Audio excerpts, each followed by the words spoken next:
Vamos a proceder a estudiar los sustantivos griegos. La clase de hoy es introductoria a este tema que es, digamos, relativamente sencillo respecto de qué puede ser, digamos, un típico término, digamos, dentro del griego. Es sencillo porque se parece mucho al español. No obstante, hay algunas variantes que les va a complicar un poquito la vida, sobre todo lo que nosotros denominamos casos. El asunto es que en griego, digamos que encontramos algunos elementos que son difíciles a los opositores. Vamos a empezar entonces a ver de alguna manera cómo se entienden los sustantivos. En primer lugar, voy a hacer una cosa más propia como de filosofía. En filosofía nosotros solemos decir que los sustantivos, digamos, constituyen las entidades a las que nos referimos o las cosas a las que nos referimos. Eh, Esto puede tener múltiples maneras de decirse, pero voy a utilizar a un pensador que para nosotros es muy importante, que es Aristóteles, quien nos permite entender lo siguiente. En primer lugar, lo que nosotros denominamos sustantivos es una suerte de categoría del lenguaje fundamental. Una categoría que te permite, básicamente, eh, pasar de una cosa a la otra como estableciéndola, como definiéndola, determinándola. Una categoría es una manera, dice Aristóteles, de predicación. O sea, es la manera en que nosotros hablamos sobre algo. Esto se puede decir de varias maneras, pero quizá la más importante es señalar que se trata de algo que existe, de algo que se da. Y dentro de la tradición filosófica, esto se suele decir que es el ser. Luego podemos ver eso que es un poco complicado, pero básicamente de eso se trata, de algo que es. Dicho más cerca de lo que puede ser una cosa, se puede también hablar de una entidad o una substancia. La tradición filosófica habla mucho de substancia, precisamente es aquella cosa a la cual nosotros nos referimos, ¿no? Si quieren, como lo puse por ahí, lo que se está dando, lo que ocurre, lo que acontece. Pero también podría ser que sea aquello que no digamos simplemente acontece, sino que es posible, o es aquello que se puede dar, o es aquello que incluso ha ocurrido, que ya no está, pero de lo cual podemos eh, tener cuenta de que existió en algún momento. Bueno, eso es un sustantivo, normalmente, digamos, eso para no complicarnos, yo estoy hablando desde Aristóteles, en contraposición al adjetivo, que suele decir, digamos, o explicar cómo es ese sustantivo. Entonces aquí les puse en la presentación las categorías con las que uno suele referirse a los sustantivos según Aristóteles, o por lo menos según la interpretación que Aristóteles hace a un famoso intérprete que se llama Porfirio, en un libro que se llama Las Categorías. Entonces dice que nosotros, por ejemplo, tenemos cualidades, cantidades, relaciones, una cierta posición, un cierto estado, una disposición, estamos en un lugar, estamos en un tiempo, padecemos cosas o hacemos acciones. El caso es lo siguiente, por ejemplo, si yo quiero hablar, digamos, de los libros que tengo en mi biblioteca, digamos, dice bueno, libro es el sustantivo, pero yo puedo decir, son rojos, son viejos, entonces ya esa calificación, eso es lo que quiero hablar en adjetivos, muy bien, pero fíjense como la manera de ponerlo a Aristóteles, entonces vamos a suponer que son cualitativamente son viejos, ¿eso qué es? Bueno, en el tiempo ya están, digamos, fueron comprados hace años o fueron comprados, no sé, hace ya un tiempo atrás, entonces ya podemos decir que son viejos. Pero podemos decir que son feos. Entonces, cuando yo digo que son feos, digo más o menos una cualidad. Puedo decir que, uy, pero que son muchos. Sí, entonces es una cantidad. Que son míos. Entonces es una relación. que están colocados verticalmente, no horizontalmente, eso es una posición, que están dispuestos de esta manera, están en esta posición, ese es el famoso estado. Que los libros a mí me tienen apabullado porque no los puedo leer todos, entonces generan pasiones, ¿no? Entonces ellos hacen, eso se llama, perdón, esto no genera una pasión, genera una acción sobre el individuo, esa sería una acción de ellos.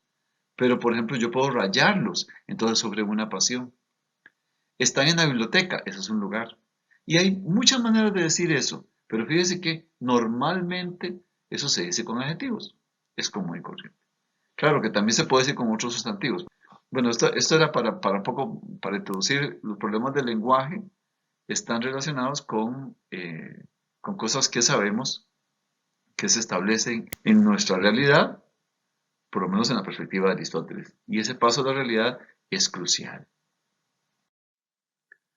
Ahora vamos a una pequeña complicación que suele darse con los sustantivos, ahora sí, en la lengua griega, que como ustedes ya saben es una lengua antigua. Esto es importante, es una lengua que se desarrolla sobre todo, digamos que en los primeros 10 siglos antes de Cristo, aproximadamente siglo décimo, noveno, octavo antes de Cristo, ahí está desarrollándose y conocemos textos básicamente después del siglo octavo, ¿no? Y para el caso nosotros vamos a hablar del griego que se desarrolla en el siglo sexto, quinto, cuarto y siguientes. ¿Hasta cuándo llega el griego antiguo? Bueno, todavía se escribe el griego antiguo en el siglo séptimo, octavo, noveno después de Cristo y es una lengua, digamos, importante. Pero para filosofía hay muy pocos autores ya en esa época. Nosotros solemos decir que pues, más o menos en el siglo sexto es cuando ya no hay tantos autores como antes. Fíjese que nosotros también conocemos el latín. El latín es una lengua que no tiene tanto auge en filosofía. Tuvo algunos autores importantes, pero no tantos como era de esperar en otros momentos. Bien, resulta que esta lengua tiene lo que llamamos nosotros casos. ¿Qué significa caso? Un caso es como una caída, un final. Y dependiendo de, digamos, de cuál es el final, va a tener un sentido distinto. Entonces, a diferencia de lo que pasa, digamos, en la mayor parte de las lenguas actuales, donde los casos son un poco menores en cantidad, y sobre todo en nuestra lengua, por ejemplo, en español, pero también podemos hablar en otros idiomas como el portugués o el italiano, que son lenguas, digamos, de las lenguas latinas, ¿no? O incluso el francés, nuestros casos son muy poquitos. Vamos a poner un ejemplo de un caso. Yo puedo usar la palabra, digamos, filosofía, y el caso es una modificación en la última sílaba. Entonces yo digo, estudio filosofía o estudio filosofías. Ese cambio en el final es lo que llamamos un caso. En este caso simplemente por plural o singular.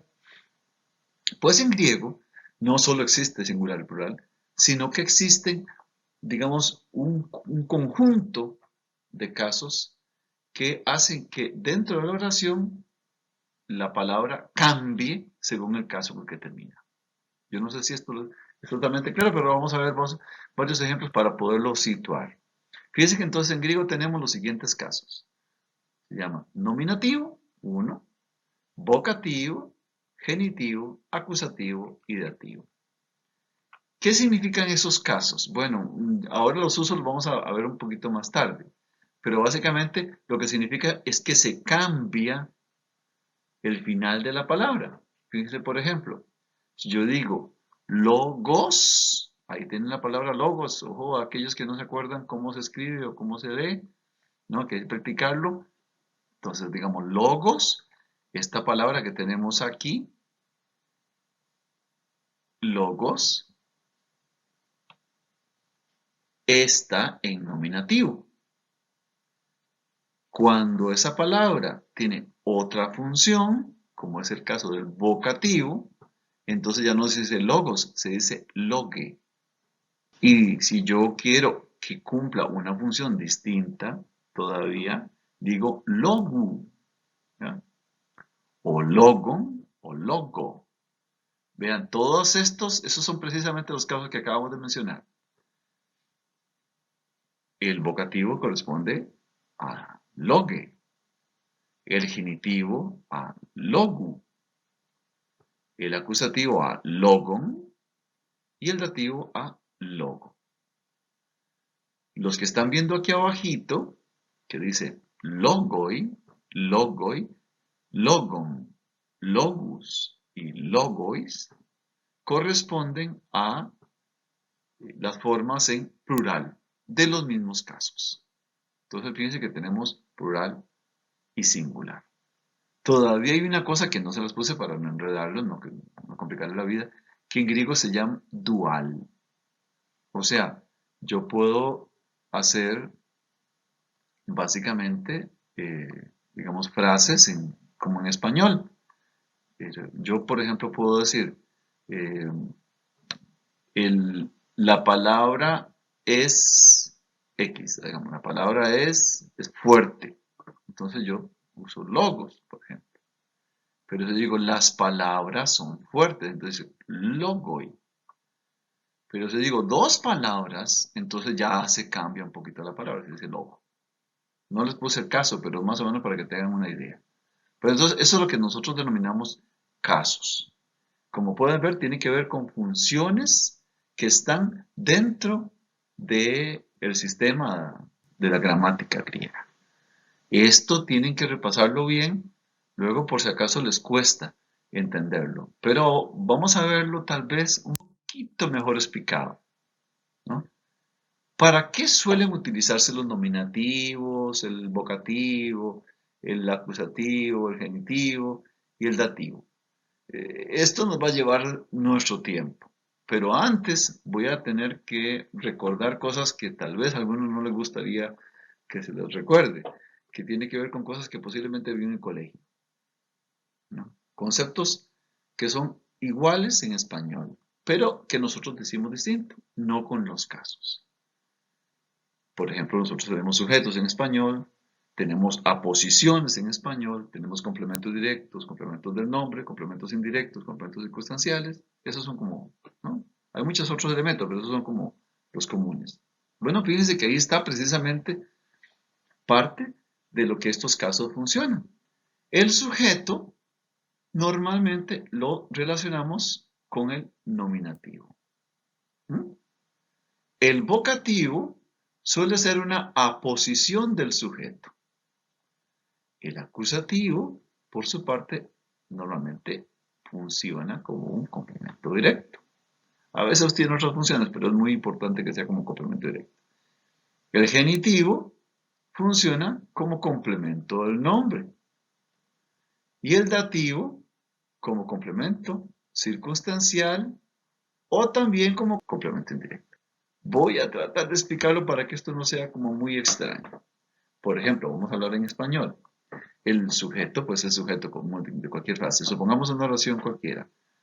Y yo diga, la filosofía es difícil. El sujeto es la filosofía.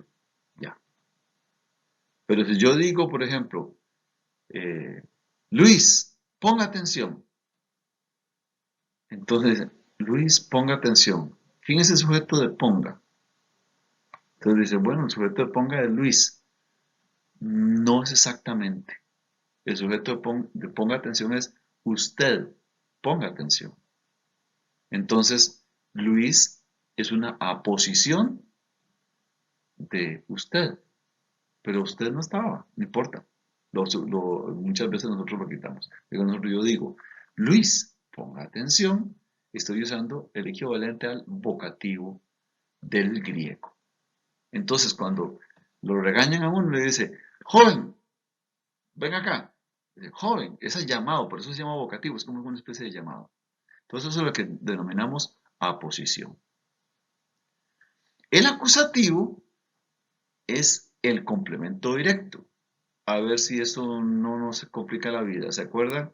Aquello de que el verbo, los verbos que solemos decir transitivos, o sea que pueden tener complemento directo. Los verbos suelen tener algo hacia lo que se dirigen, ¿no? Es el objeto directo de ellos.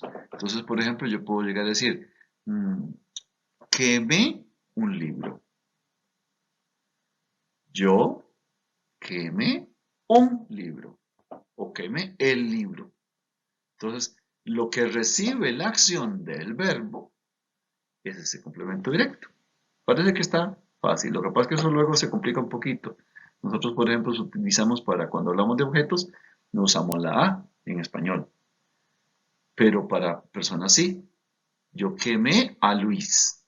Vea que no digo quemé a Luis, sino quemé a Luis. En cambio, si digo quemé el escritorio, yo necesito la A. Bueno, pero ese es más o menos el asunto del complemento directo. Igual podemos ver muchos verbos que son así. Dije mentiras, estudié filosofía, veo personas, etc. Ahora veamos el complemento del nombre. Fíjense que eso es una particularidad del griego. Yo digo complemento del nombre cuando digo, utilizo la preposición de. El genitivo es típicamente en español sería con de. Entonces, el libro de Jaime. Entonces yo puedo decir de Jaime, ese es el genitivo. Vean que aquí hay una variable muy interesante. Cuando yo digo el genitivo, que siempre le pongo ese de, normalmente ese genitivo, digamos en español siempre usamos a lo mejor de y a lo mejor también un artículo. Por ejemplo, yo me fui de el lugar o de ese lugar o etcétera, ¿verdad? Bueno, en griego, fíjense qué curiosidad, yo no necesito decir de, porque basta que esté el finalito, el caso de la palabra, para que ya se suponga. Creo que así es como tenemos que entender más o menos el asunto de los casos. Finalmente, el dativo da para dos posibilidades. Dativo es aquel complemento que me permite tener una persona o algo o alguien, un objeto, un animal, lo que sea, que reciba la acción de manera indirecta. ¿Qué significa esto que reciba? Por ejemplo, yo le doy un beso a mi mamá. Yo sujeto, doy beso. El dar un beso, el beso es el complemento directo. A mi mamá, de manera indirecta, ven que es el asunto, mi mamá es el indirecto. Le doy un regalo a ella también. Doy regalo, complemento directo, a ella, complemento indirecto. El indirecto no se usa tantísimo en griego. No se usa mucho porque ellos, digamos, comúnmente hablan con más circunstancialidades, no tanto con complementos indirectos. Y en filosofía, en los textos de filosofía, nosotros nos encontramos que este caso no es tan utilizado como en otras, digamos, otras áreas, a lo mejor de conocimiento o incluso en literatura y demás. Finalmente, el mismo dativo, o sea, la misma terminacioncita te puede servir como complemento circunstancial. ¿Eso qué quiere decir? Por ejemplo, si yo digo, me fui por la colina, complemento circunstancial, se usa simplemente, sería que la palabra colina cambie y se pone en dativo. Entonces, lo que vean como el cambiecito puede ser así, que se utiliza normalmente para traducir el complemento circunstancial. Uno pone por, en, con, esas son típicas preposiciones nuestras que utilizan es como a veces también, ¿no? Entonces, me fui con el perro a pasear. Fíjese que entonces se pone, en griego yo diría, yo me fui, yo sujeto, nominativo, me fui a pasear, bueno, eso es otra cosa, es con el perro, entonces pongo en dativo el perro. Entonces ya no necesito ponerle a con, sino que solo pongo el final de perro, ¿no? Se dice kines en griego, entonces yo dice, digamos kino, y listo. Que ese es el asunto básico con los casos. Pasamos a hacer una pequeña aclaración que no es tan pequeña, que no es tan sencilla, pero que puede ser importante para nosotros en lo sucesivo del curso. Y es sobre todo para ayudarles a comprender un poquito más la, digamos, la manera de uso o la forma en que escriben los antiguos, específicamente, por supuesto, los griegos. Vamos a usar un sistema que yo desde hace años practico y que realmente es, creo que lo más clarito que tenemos, digamos, dentro de los tipos de análisis o digamos, de presentación de cómo debe ser la sintaxis griega. Recuerden que entendemos por sintaxis es el orden conjunto de las palabras. La palabra sin es una preposición en griego, habla de un todo. Taxis significa orden. Bueno, aprovechemos entonces a hablar de sintaxis. Vean cómo se los voy a mencionar. Estas son 3 gotas lo que voy a hacer es expresar sobre lo que llamamos sintaxis, pero voy a hacerlo a modo de estructura, como si fueran valencias. Fíjense que vamos a pensar en lo siguiente. Cada oración normalmente cuenta con una serie de elementos centrales. ¿Cuáles son los elementos centrales? Ahora los mencionábamos. El sujeto, el complemento directo, el complemento indirecto, los complementos circunstanciales, los complementos del nombre, por supuesto tenemos los adjetivos, etcétera, ¿no? Pero para efectos de nuestros sustantivos, que es lo que estamos estudiando en esta lección, aquí tenemos específicamente cómo trabajarlos. Fíjense que vamos a distinguir, entonces, entre todo esto, por supuesto, vamos a distinguir lo que llamamos el verbo.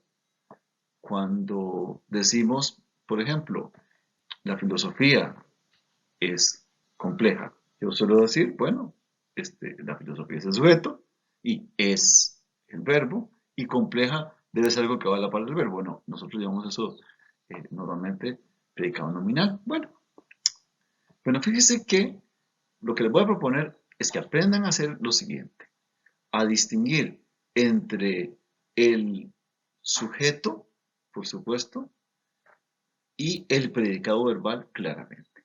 Pero además, distingan en la frase, sacándolo, digamos, de la oración hasta puesta. Y hagamos una estructurita, como esa que tienen ustedes ahí al frente. Entonces, según esta estructurita, un sujeto sería, digamos, una cosa que está subordinada en este sentido a un predicado verbal o un verbo, pongámoslo más sencillo, ¿no? Para distinguirlo, el sujeto del complemento directo, del complemento indirecto, del complemento circunstancial, vamos a usar números.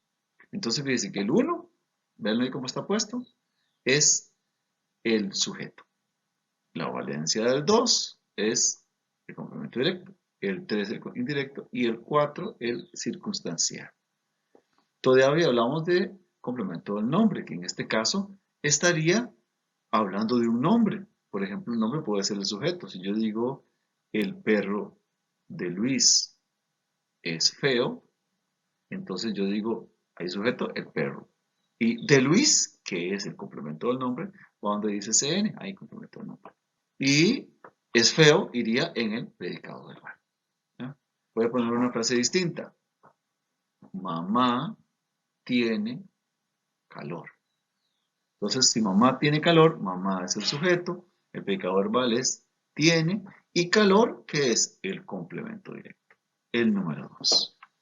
Si yo digo, voy a darle un regalo a papá, entonces yo digo, obviamente, yo, sujeto, voy a darle, con el predicado verbal, un regalo, que sería el complemento directo, a papá, complemento indirecto. Ahí me di una libertad, voy a darle, lo puse junto. Eso es diferente, pero vamos a ponerlo solo para que lo entiendan. Vamos a ponerlo tal vez con este otro ejemplito. Mamá enseña griego en la mañana. ¿Quién es el sujeto? Mamá. ¿Cuál es el predicado verbal? Enseño. ¿Cuál es el complemento directo? Griego. Y ahora un complemento circunstancial en la mañana. ¿Lo ven? Eso es así de sencillo. Ahora, ¿qué pasa? Yo digo, la clase de griego tiene dificultades. para los estudiantes, a principio. Fíjense, la clase es sujeto. De griego, complemento del nombre. Y después, arriba, tiene dificultades, ese complemento directo. Para los estudiantes, a ellos, a los que les cuesta el complemento indirecto, ¿no? Al principio, el complemento circunstancial. Ahora, si se fijan, en las aleaciones, enlaces que se puso del complemento del nombre, yo se lo puse como sujeto, complemento directo, complemento circunstancial, el complemento circunstancial. En realidad, es normalmente solo a uno, o sea, al sujeto, o al complemento directo, o al circunstancial, o al indirecto. Vamos a explicarlo sencillo. Fíjense, Luis enseña la filosofía de Aristóteles. Entonces, fíjense, Luis sujeto, complemento verbal es enseña. ¿Qué es lo que enseña? Complemento directo, la filosofía y complemento del nombre de Aristóteles. Entonces la aliacióncita va solo con CD, ¿no? Complemento directo. Ahora si yo le digo, Luis le enseña filosofía a la mamá de él, entonces yo digo, sujeto Luis enseña predicado verbal, filosofía complemento directo, a la mamá complemento indirecto y de él, ese complemento del nombre, de ese complemento indirecto. ¿Ven? Entonces así, casi cualquier cosa, si yo puedo decir, vamos a con otro ejemplo para el otro lado. El perro ladra en las mañanas del verano. Entonces el perro, sujeto, ladra, eso es el predicado verbal, en las mañanas, complemento circunstancial, del verano, complemento el nombre de las mañanas. Si se fijan, eso más o menos así. Luego trataremos de hacer muchos ejemplos a ver cómo nos va a salir. Pero entonces eso es lo que quisiera que aprendieran a hacerlo en español. Vamos a aprenderlo en español y después lo vamos a aplicar en griego. Esta partecita es posible que no sea tan fácil porque nos va a llevar tiempo. Mi sueño sería que ustedes pudieran tener una buena comprensión del problema de la sintaxis, pero normalmente se tarda uno mucho porque es un tema, digamos, delicado y con muchas variables, sobre todo porque todos hablamos diferente y difícil.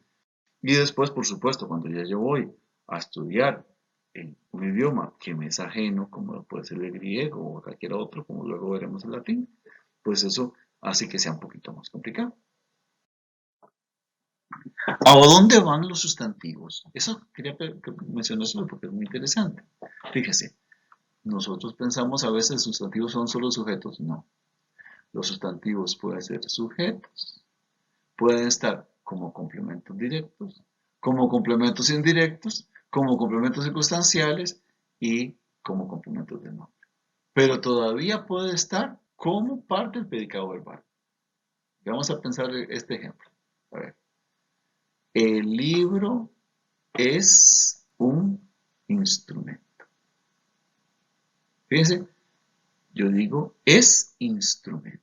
Ahí iría a la par de es. Ahora les explico por qué. Eso se llama predicado nominal. Pero dice, el libro es un instrumento. Voy a poner un ejemplo. En este caso ya puse el sujeto, el libro, ¿no?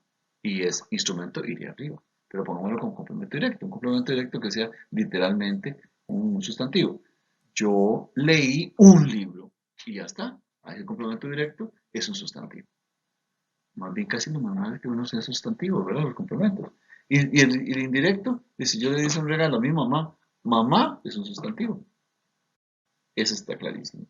En la mañana, mañana, la mañana está sustantivado.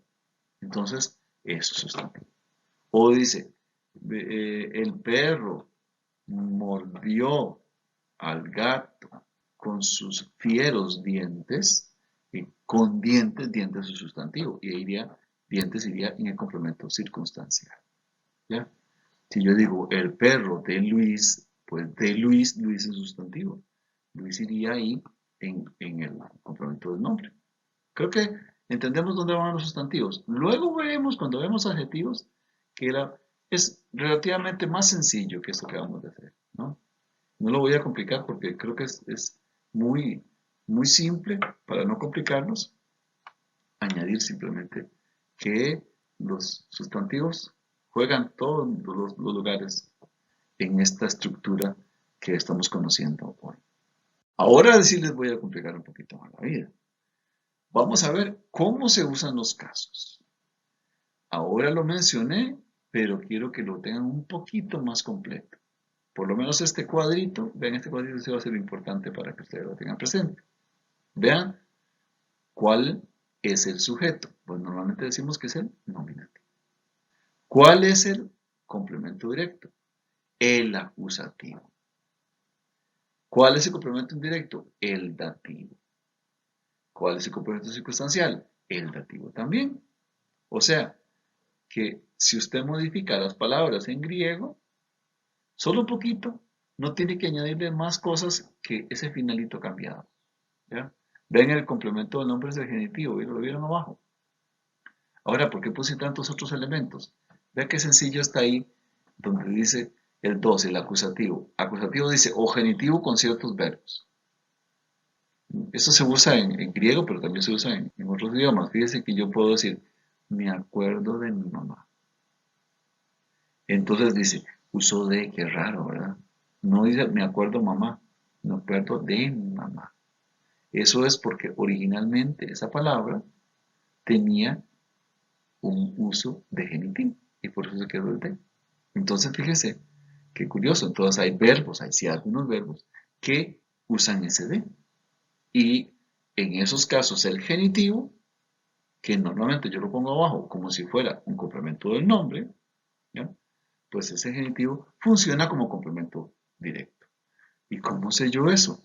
Pues el diccionario de griego, en los verbos que aquí están, lo presenta como posibilidad.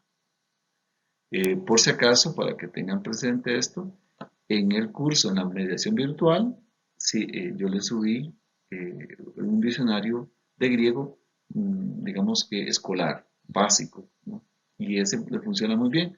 Y viene entre paréntesis el uso del genitivo como complemento directo. Entonces, repite, ahí ustedes buscarán el verbo nesco y eso, y entonces ahí va a aparecer el verbo recordar y va a decir genitivo. Con genitivo y hace su complemento directo.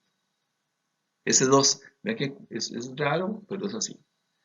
Les puse también otra cosa un poquito complicada. ¿Y qué pasa con el 4? Dije, puede ser el dativo solito. O puede ser el acusativo más una preposición. El genitivo más una preposición. Y el dativo más una preposición. ¿Eso qué significa? Bueno, pensemos en las preposiciones en español. Pongamos una. Ante, cabe, contra, cualquiera de esas. Entonces, si usted pone el juicio contra el profesor, en ese caso, contra el profesor, está contra, y profesor está en acusativo. Y esas dos palabras irían juntas y estarían, ¿cómo se llama?, refiriéndose como un complemento circunstancial. Igual, si decís, viene de la calle. Fíjese, viene de la calle. Eso es como un genitivo, ¿verdad? Por el de, que habíamos visto. Sí, pero en este caso es venir de. Entonces, en ese caso, el genitivo va como una preposición equivalente al de, ¿no? Procede de la calle, ¿no? Entonces diría ex, por ejemplo, o ec. Entonces, ese caso también es un complemento circunstancial. Igual el dativo también puede tener sus preposiciones. Muy común en dativo que usemos el en, como en español, en casa. ¿Ah? Entonces uno dice, bueno, en casa usas en y casa iría en dativo. Una de las complicaciones más difíciles de superar a veces es que el dativo no se sabe a veces si es complemento circunstancial o complemento indirecto. Ahí va a ser dependiendo de cuál es el verbo que estoy usando, cuál es el orden y ya, eso es más o menos lo común. Ahora, permítame explicar la parte de arriba. Estoy poniendo dos cosas como muy sencillas. El predicado verbal común, cualquier verbo. Yo vine. comí, engordé, gocé, etcétera. O yo corro, yo estoy, etcétera, etcétera. Ese es el predicado verbal. ¿Cómo? Pues yo digo, estoy en clases. Es como diría en clases, en va con el sería un dativo más la preposición, entonces sería ahí. Ahora, ¿qué pasa cuando tengo, ahora habíamos visto un ejemplo, un verbo copulativo? Los verbos copulativos se dicen así porque necesitan establecer una relación, tener una cópula, relacionarse con algo más. Y entonces, lo que suele decirse es que va algo al lado. Entonces, por ejemplo, este es un infeliz, ¿no? Este profesor es un infeliz o es infeliz, ¿no? Entonces yo digo, este profesor sujeto es infeliz y eso iría junto en el verbo, ¿no? Por eso decimos que el predicado verbal ahí arriba puede ser el común o puede haber un verbo copulativo y un nominativo. Esa es la forma en que funciona la sintaxis. Vean que es un esquema aparentemente sencillito, pero luego se puede hacer muy grande porque usted habla con muchas subordinaciones y complejidades. Yo voy a tratar de ver algunos casos sencillitos, pero eso siempre genera muchas dudas, sobre todo porque, repito, los autores son complicados. Luego vamos a ver cómo pasa esto en español, pero fíjese, yo ahorita que estoy hablando posiblemente estoy diciendo un montón de cosas con subordinaciones y con vueltas y vueltas y vueltas, pues nosotros solemos ser enredados. Y si nos pusieran a hacer esta estructura para todas nuestras frases, sería así como un trabajo ingente. Cori, ¿y para qué lo está haciendo en griego? Qué complicado, ¿por qué tan enredado? No, es que fíjate que en griego el orden no es el mismo que en español. Voy a poner un ejemplo sencillo. Fíjense que si vamos a suponer que yo dijera, el celular me despertó esta mañana. En griego ya no se diría, bueno, primero en griego no tenía celulares, ¿no? Pero de todo modo que lo tuvieran, ¿no? Diría, el celular esta mañana me despertó. Puede decir eso. Ahora, en griego perfectamente decía, esta mañana el celular me despertó. Ustedes entendieron perfectamente. Pero cuando ustedes están viendo una frase más larga, miren qué complicado. Porque a lo mejor empieza a cruzarse una cosa para la otra. A lo mejor empieza y dice, eh, despertó él, en la mañana, celular. Y usted ya me empezó a dar vuelta yo qué raro, no sé qué está diciendo. Precisamente por eso es que trato de acomodarlo. Para acomodarlo, entonces usted aplica el asunto de los casos. Dice, bueno, celular nominativo. Complemento directo. Despertó el verbo, ya está. Mañana complemento circunstancial. Y eso aparecerá en los casos, en dativo, con la preposición, el acusativo, el nominativo, etc. Y así verán que es relativamente más fácil manejar por lo de los casos.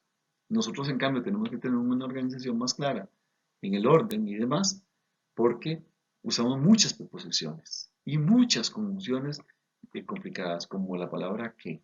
Si ustedes se pusieran ahora a revisar aquí para atrás de lo que he hablado yo, ¿cuántos que he dicho? Se cansarían, porque he dicho muchísimos. No sé por qué, ¿no? Pero son muchos. Y lo cierto es que eso es parte de lo que nosotros usamos más en nuestro idioma. Pero más o menos esto para que tengan alguna idea sobre cómo funcionan los casos en la sintaxis griega. Y por supuesto, esto lo vamos a ver paulatinamente y ojalá, mi sueño sería que ustedes aprendieran a tomar un diccionario y aplicar un esquemita así para poder traducir textos clave. Será tan importante estudiar griego para alguien que estudia Platón, Aristóteles solo. Vean, sinceramente, si uno lo estudia en español, incluso lo estudiar en otros idiomas, en inglés, en francés, en italiano, pues puede tener una idea, pero esta gente hablaba en ese idioma.